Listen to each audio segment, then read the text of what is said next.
This is Martech Interviews, a podcast from DK New Media, publishers of Martech, the leading publication for sales and marketing professionals to research, discover, and learn how technology is driving business results. Your hosts are Douglas Karr and Harrison Painter. Welcome to another in our interview series.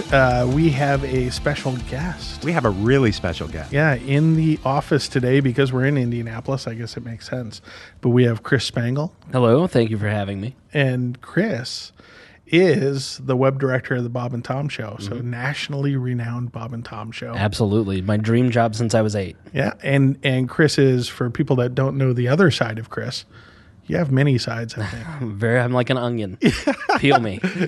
Chris is the founder of We Are Libertarians. That's right. Yeah. And it's the leading podcast of the libertarian movement. I call it the greatest podcast of all time, except for this one. I like that. I like that exception. That's a good guess right there. But yeah, we're one of the top libertarian podcasts, which, for what that's worth. And I started that 5 years ago, and I've worked at Bob and Tom for 3 years now. I worked as I worked in marketing, advertising. I worked as the executive director of the Libertarian Party for a while. I worked in radio for a while. So I worked at the Motor Speedway doing a lot of different things. So it's all led me to this podcast, this moment here. Brought me to right here. Right here. Well, let's talk about that, because I think for our listening audience, I've always told people that I appreciate traditional media. There seems to be this stupid fake news. No, not that. Stop. There seems to be this looking down their noses at traditional media sources when you get into digital. And so people look down at radio, or they look down at newspapers, or they look down at TV, despite the fact that they're still monstrously they impact our lives every single day. And I love having you on the show. We actually were having a conversation in the office, and I said, we have to do this in a podcast, because you eloquently, and hopefully you do it again. You can do it twice, right? Absolutely. That's what she said. Yes. Insert Bob and Tom laugh here. Libsyn set to explicit. No, I mean, you really put it eloquently, talking about content and talking about audio and the importance of it. And I think, I don't care whether you're radio, TV, digital, whatever the hell you are. If you're a marketer, you really need to understand the power of sound. Yeah. Would that be? Absolutely. I mean, Bob and Tom has a massive reach, and at any given moment, all of Lucas Oil Stadium is listening to Bob and Tom still across the nation, over 100 affiliates. So I'm in a unique position where I'm working for a traditional broadcast outlet, a major media outlet, and I'm the digital guy for that particular outlet. So my job is to take what happens in the traditional radio show and adapt it to digital form and try and grow a digital audience. And what I wanted to work in radio, from when I realized I wanted to work in radio, I was 8 years old. And I was sitting on the front lawn listening to War of the Worlds when I was a kid. And it was, at that point, 75 years. It was the 75th anniversary, I think it was, maybe. And it terrified me.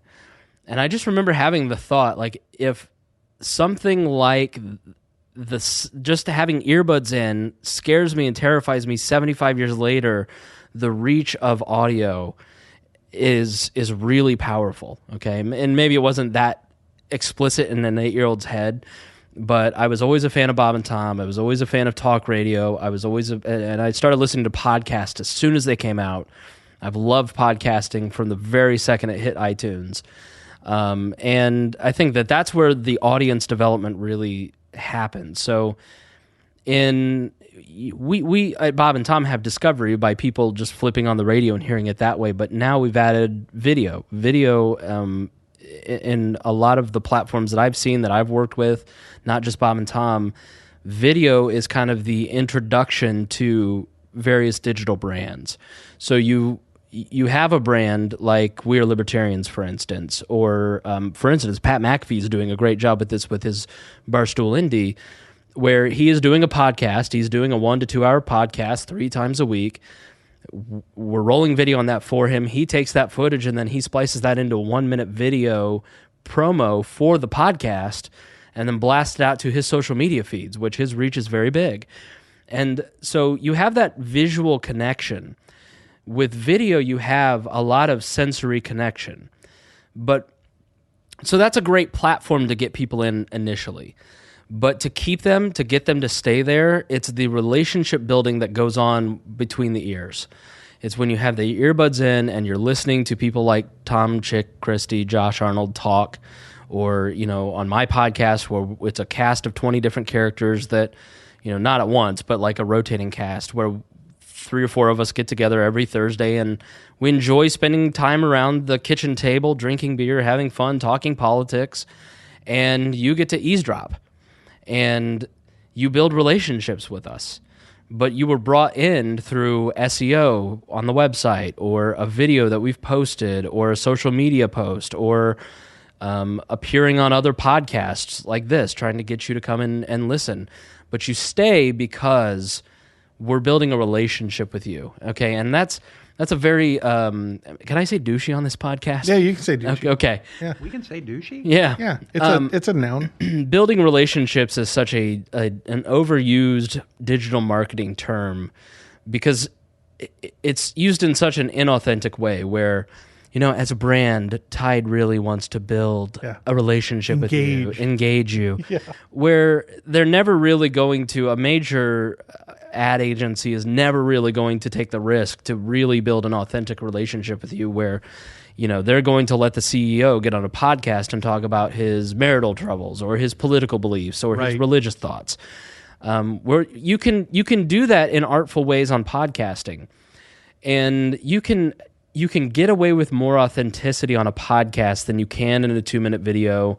You can in a written article that people don't read anymore.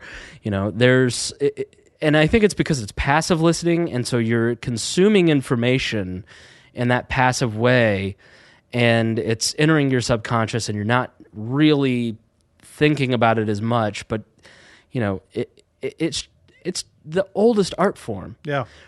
Our brains are geared for storytelling. Our brains are geared to learn information through the art of story and conversation.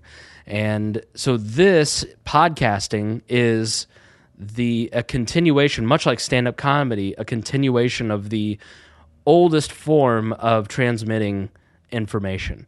And so that's why I think podcasting, like radio, like stand-up comedy, is always going to be around. It's going to grow as a medium, and will, everybody talks about the demise of radio, and that's fine, but it's not the demise of audio. It's never radio's never going to die. You're always going to have radio.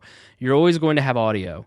Audio is underappreciated. Yeah. I see video get a lot of love. I see SEO and blogging and social media has always for the past 10 years been the darling. But I think it's audio's time because audio is the purest form of communicating information. I like that, and I like talking about that evolution because I feel like text was the first time, just with blogging and, Blogger and WordPress popping up, that people got to see a personality behind someone's, brand, or, they got to see some thought into it and everything else. And because of bandwidth and because of technology, podcasting was still miles away. Mm-hmm. But podcasting adds that the influx of the voice and the, you feel intimate. It's like you're in the room with someone.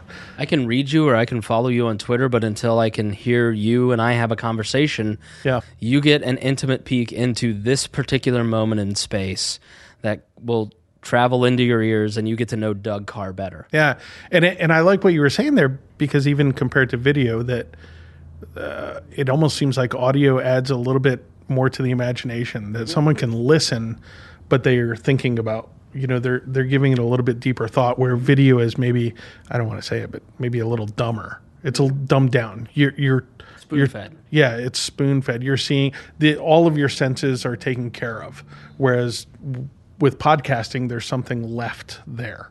Well, you never feel lonely when you're listening to a podcast, right?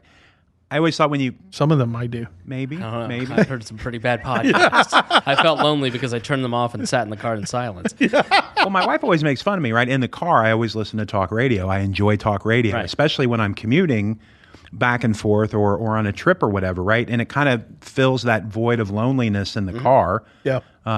Those type of things. And I think radio's fine until Hyperloop or they fix the traffic issues of LA or whatever through public transportation, right? We're always going to want that radio in the car. I just think it's really, and Bob and Tom was proof that you could get a younger audience because, and we didn't just want music as young folks because I grew up on Bob and Tom in high school. And we listened every single morning to that. So it was more than just music. It was the jokes and the storytelling. And yeah, I think we crave that our entire life. What Tom and everybody does so brilliantly is give people a break. I mean, there's just people want to laugh and people want to have a good time and people want to hear interesting people talk about subjects. And, that appeals to a broad audience all across the nation. That's a very broad, it's broadcasting. What podcasting offers is a very niche look. So you're listening to this podcast because you're interested in digital marketing. I listen to this podcast because of that. If you listen to my podcast, you listen because you're interested in libertarian politics. Now, we have made a choice over the last year or so to focus more on making you laugh and talk about current events than talk about politics and libertarian politics specifically, to try and get a broader audience. And it has worked for us. But we will still always be the Libertarian podcast, which is great because we want to represent libertarians. We want people to be introduced to the idea. And we're not trying to go after a massive audience of millions. Would I love that? Absolutely. But am I realistic in the fact that most podcasts don't have that broad appeal except for a Joe Rogan or a Mark Maron who are talking to cultural icons who can bring in that big audience. But most podcasting will still always remain a very niche thing, which is what makes it special. It's what makes it different, that narrow casting as opposed to the broadcasting.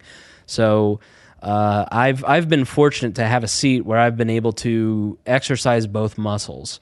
Where I've been able to watch how the broadcasting process works while at night working on my narrowcasting skills. I'm blown away. Blown away. Well, and let's add the third dimension because you've talked, kind of that instantaneous, single episode, but what you do, both sides of the coin, both in podcasting and with broadcasting is we are libertarians touch on the fact that you're bringing characters into the fold, not just one time, but you're basically pulling people into your storylines and your characters and developing them over time. And I think that's a huge part of your growth, right? Absolutely. It's the key part of the growth because I've seen, I've watched it work, having been a Bob and Tom fan long before I ever started working there, everybody has a character. And comedy, the basis of comedy is defining a character and having those characters play off of each other in situations. And I'm a big pro wrestling fan. Okay, I used to be. I love the argument. I grew up being a wrestling fan. I'm not as much anymore, but the storylines again. You have these defined characters like The Rock, like Stone Cold Steve Austin, and then they have conflict. And so my character on We Are Libertarians is a little bit. They called me Dear Leader, and it was actually developed on the fake Steve Jobs blog, where people called him Dear Leader. That's where my co-host Greg got it from, and he memes my face onto Kim Jong-un and everything. And the character has developed into like the irony of a libertarian podcast having a crazy dictator who is making you have mandatory freedom. We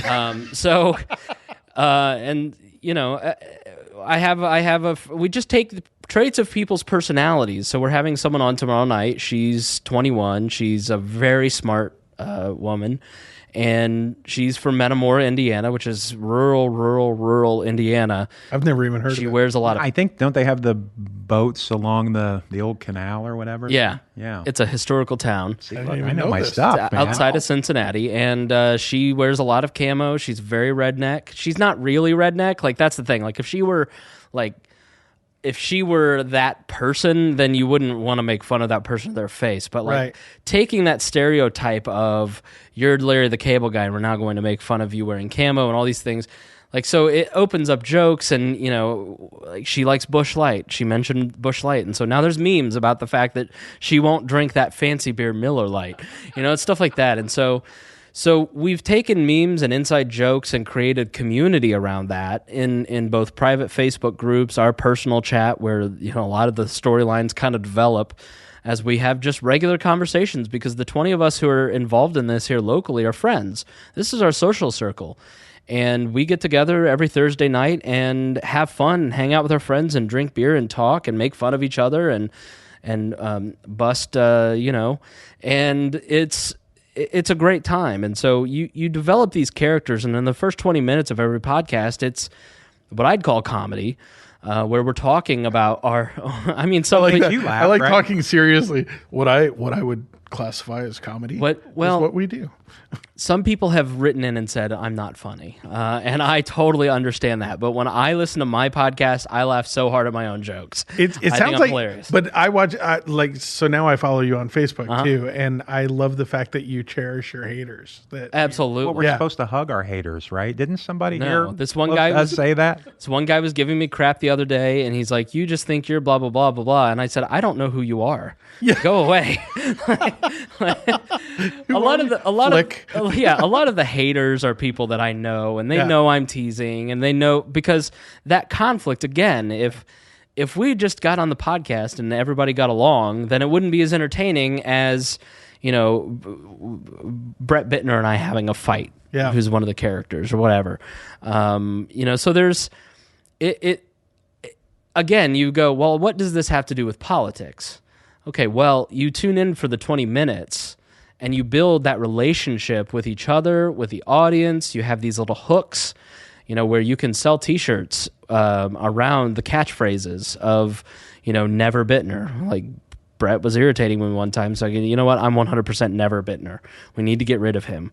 And then it spawned into its own little campaign that ended up bringing people to the podcast and selling T-shirts, because it was that moment of authentic I'm annoyed with you that turned into a year-long joke, and awesome. has brought money to both Brett and us. And so that 20 minutes is what people, there's a certain segment of the audience that tunes in to hear that part.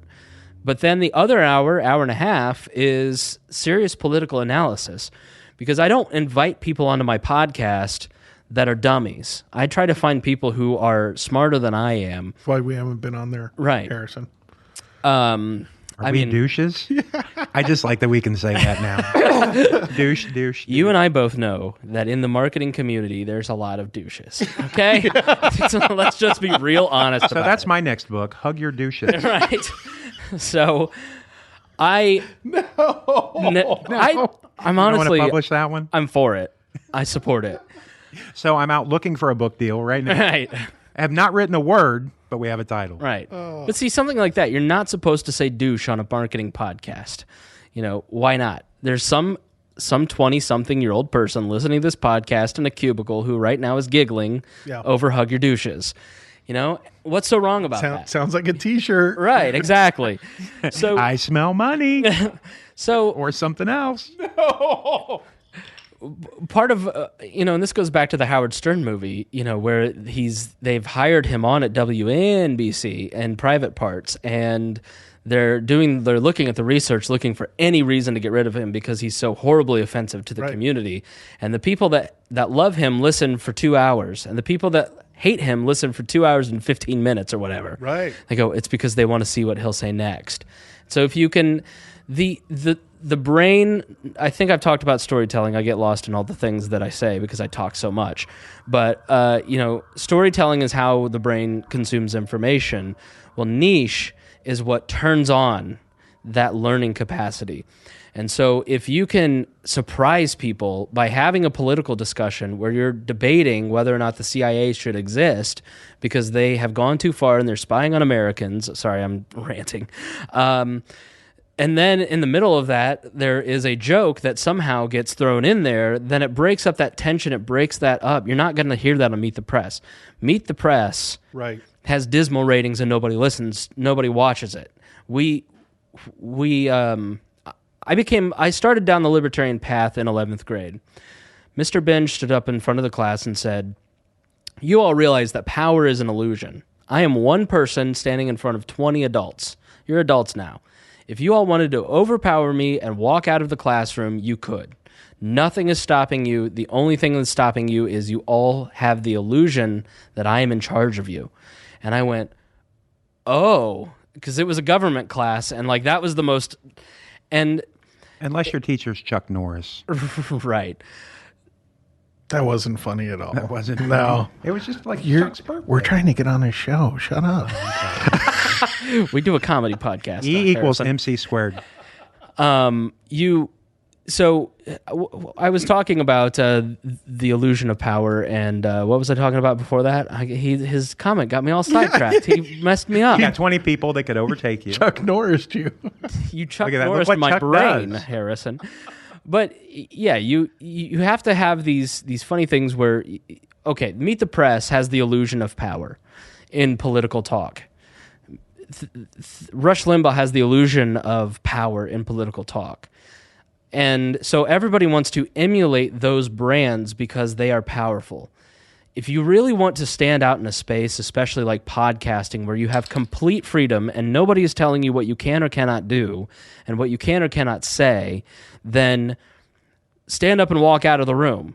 Give up on the illusion of power. So if I want to curse and say whatever I want to say on a podcast because I think it's funny and it makes my friends laugh, well, there's a certain segment of people that go, I don't know if I can listen to political talk that has that kind of language. Right. Okay, well then we don't want you.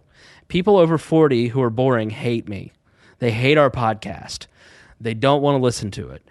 But really fun and interesting people, I'm attacking the people who don't listen to us. Really fun people love us. Some of those haters are going to hug you back. Well, they're going to have a nice surprise. And I'm going to make a meme out of them. So in podcasting, you can give up the illusion of power. Just because every digital marketing podcast does an interview show, it doesn't mean you have to. You can gain an audience by saying douche. You know what I mean? Right. And so the space is completely wide open. The ability to craft your content to exactly what you want and what you think is fun, what you think is funny. I had a conversation with, I'm being interviewed on Saturday. I have another podcast called The Chris Spangle Show where we interview local people in the creative arts, people like yourselves, actors, actresses. My co-host is going to interview me. She's never interviewed anybody. And she goes, I just don't know what to ask you that other people would think is interesting.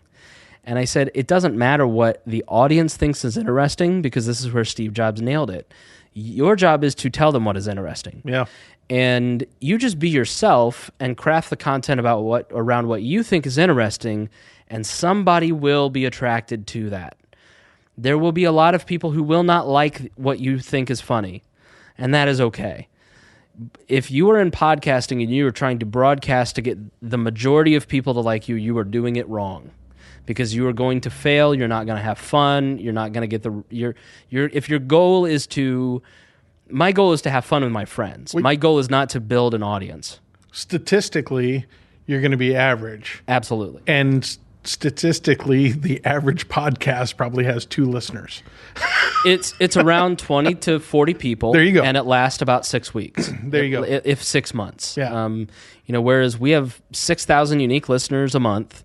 We've done 200 episodes over 5 years, and I want to turn it into a business at some point, and I think I can because we built such a rabid fan base. And it's because we started out trying to be Meet the Press for millennials, and along the way thought, this isn't working. And when we just decided to not do the show for everybody else and start doing it for ourselves, that's when things really took off. That's the best advice I've heard in a long time. Yeah, right? And this is why we had to get the microphones out. That's our knowledge nugget right there of this podcast. Absolutely, and because we've talked to you, I've had this discussion with you. We just met. When did we meet? About 3 weeks ago. 3 weeks ago. Yeah, and this, I told Chris that, look, when it comes to textual content and blogging, premium content, infographics, white papers, stuff like that, I'm very comfortable with where my knowledge lies. I understand how to get people to grab their attention, pull them in, deeper and deeper. But when it comes to podcasting, I know that people enjoy hearing me speak, and I know that, but I don't have really a strategy. Mm-hmm. And so this is why this is such an interesting conversation to me, is to date, we've done 200 podcasts, I think, something like that. I don't even know, because I'm not one of those guys that says episode. Are you counting the Blog Talk Radio area? Because we have to talk about that. I am counting that, yes. And even the half ones that flaked out that didn't ever get listened to. But I really, what bothers me is that everything else I have a strategy for. Mm-hmm. And with podcasting, it's often, oh my gosh, we've got Chris that we can talk to on the show, and that's why we popped it up. And so I definitely want to be more deliberate about, and I love what you're saying, because you're saying, hey, even be deliberate about being irreverent. Yeah. Right? Be deliberate. Stick your flag in the freaking ground and go try that. Yeah. And I think that's a message that people need to hear out there, that if you're thinking about doing some wacky show or whatever about, you name it, video, go do a wacky podcast about video. People watch PewDiePie because they like his personality. Absolutely. Yeah. Well, let me ask you this. So, that's a good wait. He just opened a can of worms there. I will let me have a soliloquy, and then I'll sorry, I'm hosting your podcast. It's a habit. Okay. It's a habit. A host is always a host. He totally did point at us. I edit. Stop. I probably host 10 podcasts a week at least, and edit and upload 100. So so it's my life. But yeah, you have the ability to, like, for us at We Are Libertarians, our product is the podcast. Everything else that we do is a strategy to get you in a funnel down to the podcast. Nice. Because we write articles. We post several articles a week. We have, between 200 and 1,000 hits a day, unique page views or whatever a day. I don't care about that. Right. I don't care if it's 1 million or 100, as long as people are going. We have 89,000 Facebook fans. I don't care about that. I want those people to download the podcast. I'm using that audience to get people back to the thing that will build brand loyalty. The video program that we're starting up, it's all about getting you to taste the irreverence. Our tagline is, all of the irreverence modern politics deserves. It is Meet the Press and Mad Magazine had a baby. No, National Review and Mad Magazine had a baby, and we respond. I mean, and that's kind of our goal. Is we want, and so that kind of floats throughout everything else. Now, obviously, we don't have 89,000 people listening to our podcast, so there's a huge opportunity to mine that audience to get people back to the product. Right. Now, we're a media-focused company. At Bob and Tom, my job is to get people to tune into the radio show. Everything I do is to get you to tune into the radio show on the air, on your radio. I want you to watch our videos. I want you to laugh and have fun, but it is to get you ingrained in to the Bob and Tom community, so you will turn on your radio on, right. on Indianapolis on Q95 or the Fox in Cincinnati. That's so you have to have that central media product. That's the central driver.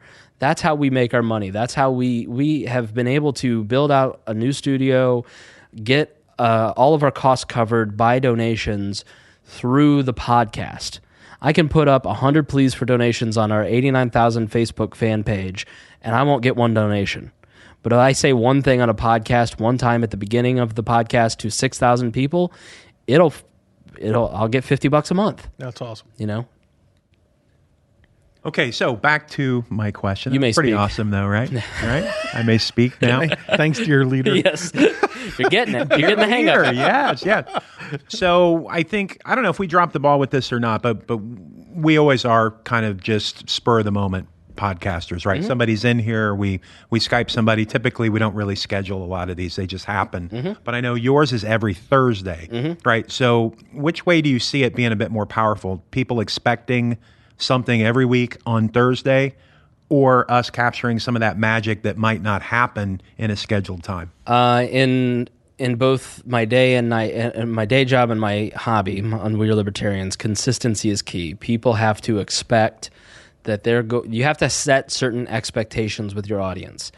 I have a survey on our website, and we've had a couple dozen people fill that out, and consistently people tell me in the early, before we kind of said, all right, every Friday we're going to have a new podcast. I don't know what day to expect you. I don't know when you're coming out. I think that we do Thursday nights because when you have an ensemble cast, you have to just say, listen, we're doing it Thursday nights at 7 p.m. Who's available? And I recruited several different people because in the early days, 5 years ago, it was me and two guys. And so we were just doing it loosey-goosey, and then you wouldn't have a podcast come out for a week or two or three. And I wanted it to be a weekly podcast because that's what people wanted. That's what they told me they wanted, is a weekly podcast. I think at that time, really, it was kind of like, Dave Jackson of the School of Podcasting says, have your podcast once a week. Right. Again, those expectations that somebody else sets.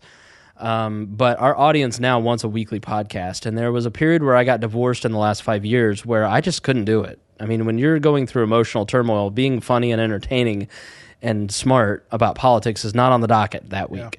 Yeah. And fortunately, I had co-hosts who could kind of carry that through. But people who didn't know what was going on would complain and say, where's the consistency? You're not updating the podcast. Where are you at? So I think you have to be. We set the Thursday night thing and release it on Friday because everybody kind of knows it's Thursday night. I, for instance, the last couple days have messaged people and said, "Hey, are you free? You want to come on?" And I'll kind of pick and choose who I want on that week based on what I think the topic's going to be, or just to keep it fresh. If you have the same people on every time, it's always Greg and I. But you can bring on different people, and we're Skyping one person in, another person's coming in tomorrow. But I think you've got to have that consistency, and we're actually going to expand it at a certain point. Have the long show, because we do 2 to 3 hour podcasts once a week. That's it's rule breaking. You're not supposed to have a podcast that goes beyond the average drive of 17 minutes. Well, people love 3 hour podcasts. I totally agree with you. Yeah. We started long, and I've always kept them long, and people told me the same thing. Nobody listens to a podcast that long, and I was like, okay, well, my stats show you're wrong. Right. So people, again, that person is telling you what they want. When you have those anecdotal conversations, don't do what they want. Right. Okay? I don't do what my audience wants. I created an audience of people who like what I like. And they become addicted to the product because they like what me and my friends like, And so if you're trying to broadcast, if your goal with a podcast like this is to gain credibility in the industry and to meet and network with new people, and the whole goal is to get somebody on the line that you go, I'm interested in bringing this person on as a client. I want to establish some credibility with them, have a conversation with them, and I don't really care if it's 2 or 500 people listening. Because my goal is to get that person as a client.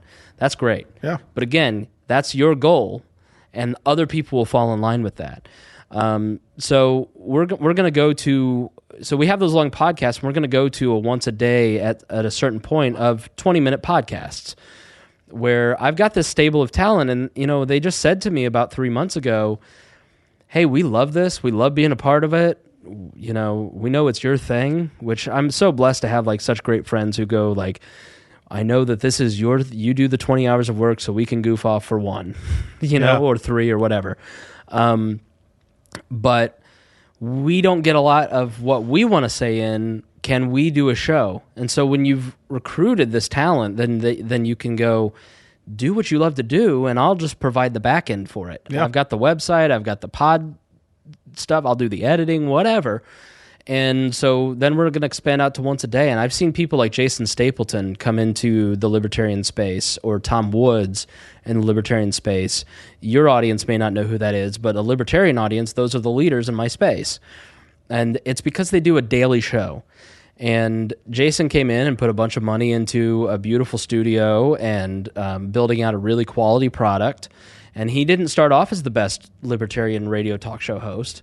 But over time, he just shipped the product, and then the product grew with him. Yep. You know what I mean? And so sometimes we get in podcasting, we want to spend 3 hours on a 1 hour podcast editing out every instead of just shipping it and saying... I did that today. Yeah. No, mine was, yeah. For some reason, I was saying it every minute. And I was going to ask you that 3 hours. So not a lot of editing. No editing at all. Nice. Unless somebody says something that is just too far. And then, or I didn't know that was possible. No, there is. There's limits. Okay, our friend Harry is our racism insurance, and that only goes so far. I can't afford certain premiums, but we want the My goal is to accurately reflect conversation. Okay, and I want to build a stable of people who get good at this. And so Greg and I have very good timing and chemistry because we've done it so much. We're 3 hour podcast and 200 episodes. We're darn near 10,000 hours. But you find people that you click with. Like there was somebody who wanted to come on. I met them. And I was just like, I just don't find that person interesting. I don't, I'm not going to have them on as a guest or a co-host or whatever. Just because it's talking about us right now. No, it's not you guys. There's no way. Come on.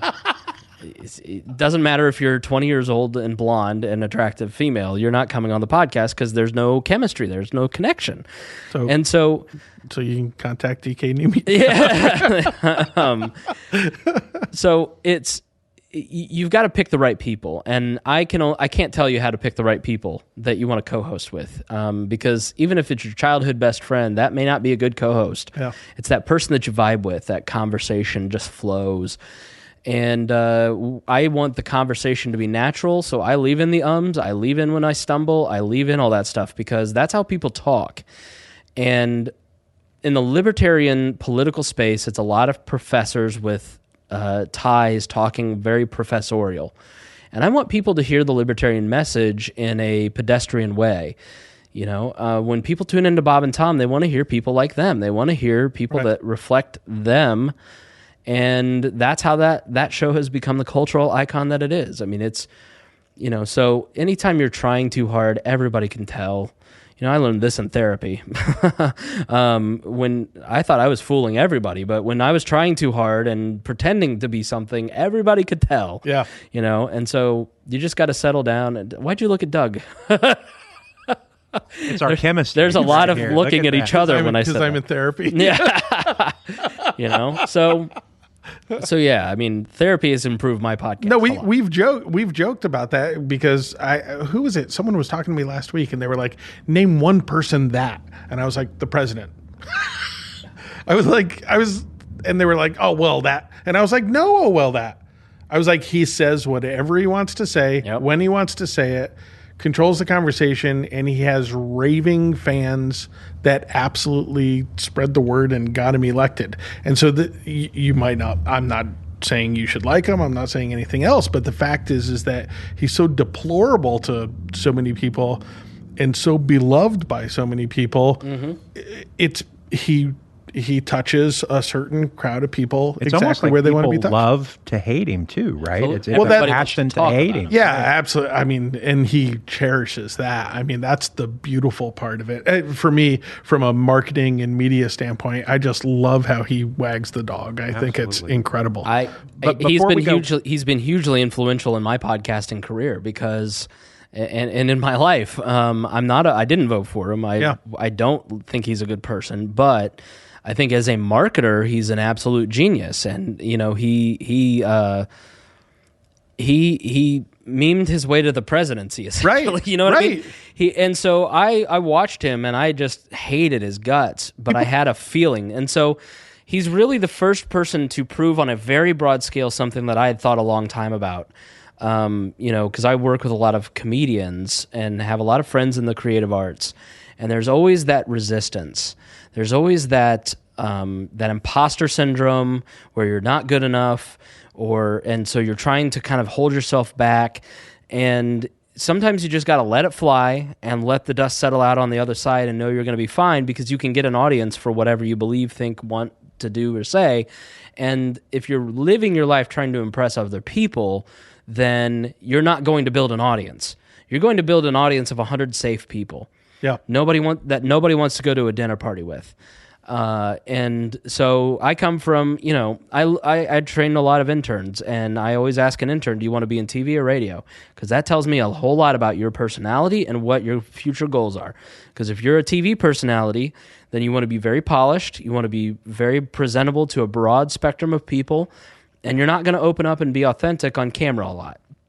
You want to be in radio, you're going to be farting into a microphone probably. You're going to be talking about your sex life and all these crazy things and get attention, and you're probably going to be great at podcasting, and you're going to build a bigger audience than that other side. And Trump has shown me that you just got to be yourself, and people are going to hate you no matter what. Yeah. And running a massive social media account for work has shown me that it doesn't matter how hard you work to make a large part of the world appreciate your brand, you're never going to make everybody happy. But the people that you do make happy are going to love you and stick with you through thick or thin. So will production value change at all when you go to the 20-minute format? Are those going to be the same raw conversations, or are those going to be a little more produced? What we do is storytelling through conversation at We Are Libertarians. And so we have several different podcasts. We're a network, really. I mean, we have the one flagship show and then spin-offs, so we have Frasier to our Cheers on some of these podcasts. And that daily show, again, it's about getting the highest quality possible. I've got friends I've got several castmates who moved out to Denver in the last year. They're going to start a podcast, because Denver is ground zero, and people want to hear what is actually happening in Denver. They're curious about it. And so, I've shipped them equipment because I want to make sure that sounds good. The cool thing is you don't know when it's going to be on, and you don't really care. Boy, you're telling me. Have you ever tried to manage a stable of potheads? So on Mountain Time, right? Right. The podcast is on Tuesday. What day? It was. What day is it, man? This is a true story. It was 2 p.m. today, and I sent a note to everybody, and one of these guys wrote back to me, "Man, you get started early." I'm like, what? I'm like, I've been up since 6 a.m., buddy. 2 p.m. I thought we were bad. Oh, that's fantastic. I love this, and we're going to have you on, I think, some more to talk about this in depth. Where can people find you on We Are Libertarians? WeareLibertarians.com. Feel free. My Facebook is on, and Facebook and Twitter on the front page there. ChrisSpangle.com. Feel free to add me on anything, follow me on anything. Send me a note if you want. I'm happy to. I appreciate your Facebook. Thank you. I haven't dove in yet because I don't know your following, and I don't know how bad I'm going to get attacked. But I already like it, and I'm like, but a lot of good quality content. I see you in my feed all the time. Thank you. I do this for a living. I annoy people for a living. So yeah. Well, you engage. That's actual engagement, right? It's not the fake, wanting them to like me. You literally are, engaging with them. Like a lot of the people who comment, it seems contentious, but I'm friends with those people. Right. You know what I mean? And like if I'm being mean to somebody on my Facebook, they know I'm kidding. Yes. And I'm never going to be intentionally mean to that person. You know what I mean? So it's just, and sometimes it's how savage can you get? And there is a little bit online where if somebody comes onto my Facebook page on my wall and lights me up, my fan base expects me to go back. And I'm a professional communicator. Sounds like a challenge. Right. It's coming. I let things go for a while, and I'll send, privates, hey, just so you know. But then when it's go time, Doug, I'm a professional communicator, okay? And I have no limits. I will look into the monster and see how like that monster. You know what I like about that is, and we were going to cut it, but I can't cut it at this point. But what I love about that is, I got to tell you that for the entire election, so what, a year? For a year, I literally had people surrounding me saying, stop talking on politics, stop talking about politics, stop talking about politics, stop it. And my personal was, I really felt like I needed to talk about politics because that's how you actually are a nice human being, is when you can appreciate that somebody else has an alternative viewpoint, and you can listen to them with respect. But they eventually got to me, and I stopped talking about politics. And it was just because I loved it. I went into it like I went into it like Xbox. Like, as soon as someone said something, I was like, oh, game on, and I still do from time to time. Today it was about military spending. I went off on it was Jeremy Derringer. So I didn't go off on Jeremy. He's a nice guy. But I bit back a little bit on him on that. And it kept going, and I'm respectful and everything, but I still drop my bombs, wherever I can. And the thing is it's amazing how many people are just offended that I would actually have an opinion, about something. And how dare you? And it grows weary. Like I think the thing that I like about you is that, look, that's your life. Yeah, that's where you're at. With me on the marketing side and the B2B and businesses, it's very much there are people that we used to work for that do not call me anymore, and it's only because I voiced my opinion online. I'm envious because I'm pretty vanilla online. I think, right? I mean, I'm pretty. No, well, you're the guy that uses Rockstar a lot, right? That's what I heard about you. No. I never said that. Don't look at me. Wow, man. You're the guy that thought we had chemistry awesome here. A lot. No, I've been in politics since 2002, okay? And when you've been in politics, I'm 33, so that's a long time. And when you're in politics, it's a very aggressive business. Yeah. And what people are really saying to you is, my feelings are your responsibility, right, and I want you to be like me, and I'm uncomfortable that you're not like me, so I need you to shut up. Yeah.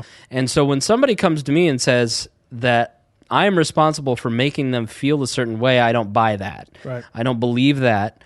My job is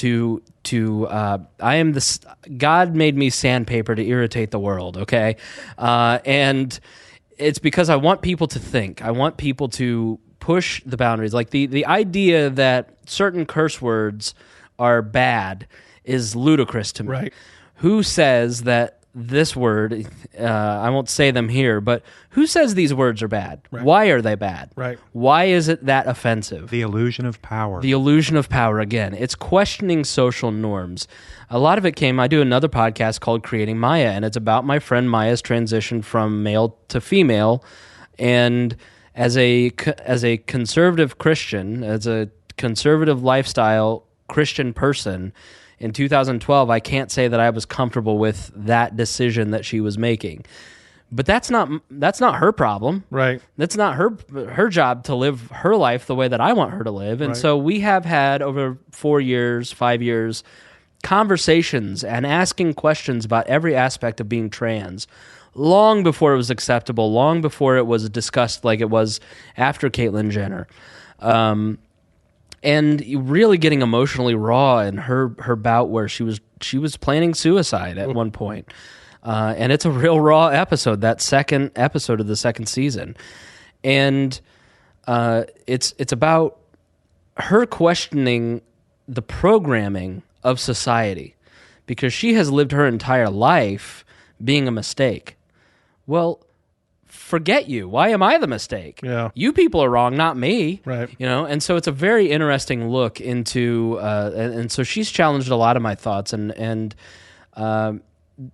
you wouldn't be able to have 14 episodes of two people sitting down talking like human beings, like best friends, about a person's transition. Yeah.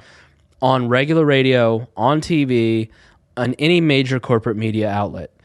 And it just, advertisers wouldn't go for it. Bosses and lawyers wouldn't go for it. But with podcasting, I'm able to sit down, and a few hundred people, a few thousand people at this point probably, are able to sit and listen to a person's struggle with society and the expectations that society has for that person, and questioning all of that in a real emotional way, in a gripping story.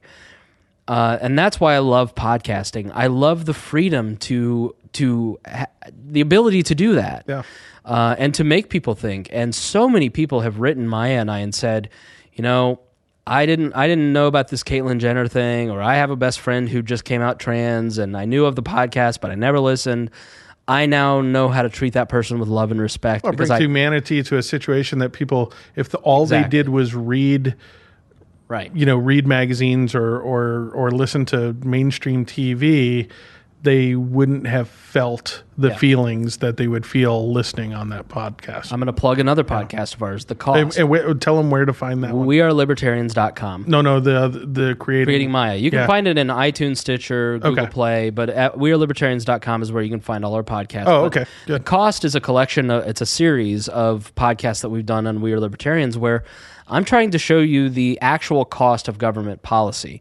If you're a domestic violence victim, if you're a person with an epileptic child, if you're a person who runs a vape shop, here's what government policy, government changes where it's done in Washington, D.C. or the State House, here's how it's actually affecting people. Here's a young woman who has a rare blood disease that goes to prison and dies because of a political decision to privatize prison healthcare. These are 2-hour stories that are emotional and gut-wrenching that you're not going to get on any major broadcast medium. And so I love the internet because it has given us the ability to see each other's humanity for the good and the bad. Because you have the ability to look into the mind of Maya Axton and see a human being as opposed to just a dirty trans person. Right. A person who is worthy of love, who is a very difficult personality, who is a very violent and angry person, but here's why. Yeah. Let's love you through that. But you're also able to get on Twitter and you're able to see the Nazis tweeting horrible things at Saturday Night Live comedians, and you're able to see the fire hose of humanity for all that it is, both good and bad. And we have such a strong desire as humans to try and control other people to our expectations. We want Doug Karr to post what we want. Yep. We don't want Doug Karr to post what Doug Karr wants. Right. And that's why Donald Trump is such a natural reaction to that mentality. That's why I said he's the middle finger. He is to all of it. Yeah. And he's especially, I think, for white males, to be quite honest, he's a large exercising of catharsis. And when you shame men for being male, you get the alt-right. Yeah. Instead of just saying masculinity is okay, feminism is okay, it is okay to be trans, instead of just being accepting, we try to force people into boxes. And that's what you get. And so libertarianism for me is about letting people live their lives as they see fit and stop using the force of government to try and force others to live the life that you want them to live. Let people make their own choices. And so that's what we're all about. And it's obviously caught on, and it's going to be not only the greatest podcast network of all time, but the most successful. That's fantastic. Love it. Well, it's already successful. So, I want to go, wearelibertarians.com. So look Chris up, follow him on Facebook, Twitter, of course. Throw your best shot at him. He can take it. Be prepared, okay? Because not only am I brutal, my friends are even worse. Oh, that's fantastic. So it's like I'm not even Scott Farkas. Like I'm the kid behind with the overalls going, like Greg is the one with the green eyes. And then look at your own content strategy, and we are here too. Harris asked you asked that question because we've talked about it. We've talked about, should we be doing this at a certain time every single week, and so I think we're experts. We've got a great clientele and everything else, but we struggle with these questions as well. And I think this provides us some great insight into, we have to find our irreverence or plant our flag in the ground or what have you, and really start to think about how are we going to build not just a show, but really an engaged series that's going to pull people in and want them to go back and listen to the ones before, and they can't wait for the next one. You don't even have to be offensive or irreverent like we are. You can just get on a podcast and admit, like, we don't necessarily know how to do the podcast the best way. Yeah. You know, we're experts, and we're experts at this stuff, but we're still learning at this stuff. And your audience goes, oh, what a breath of fresh air. Well, I'm tired of these marketing douches who go out here and just pretend that they know everything. Pointed at you when you're doing that. Everything wrong. Did you see how he pointed at you on that? It's because he's a big fan of the douche. but see, I also know that he. We'll just leave it at that. No, I think, and that's what I'm talking about. That authenticity. You don't. Yeah. Yes, you are experts, but we don't pretend to know everything about politics or there's nobody's written the Bible out there for perfect podcasting. We're living in the Wild West right now of podcasting. You know, my friend Ryan Ripley does an Agile podcast. I would never have thought he was an expert in anything, and all of a sudden he's become an expert because he's taken our model of collecting a group of people, having a conversation about Agile, and saying, let's learn this together as a community. Yeah. And you build an audience. And we got to have him on. Yeah. I wish I could tell you the name of his podcast. I'd love to promote him, but Ryan Ripley is a great guy, so I'm sure if you Google him. Fantastic. Well, we will do this again. Thanks, Chris. Absolutely. Thanks so much. The Martech Interviews podcast is recorded at DK New Media's state-of-the-art podcast studio at the Speakeasy in downtown Indianapolis. Subscribe at martech.zone. Sponsorships and marketing services are available through dknewmedia.com.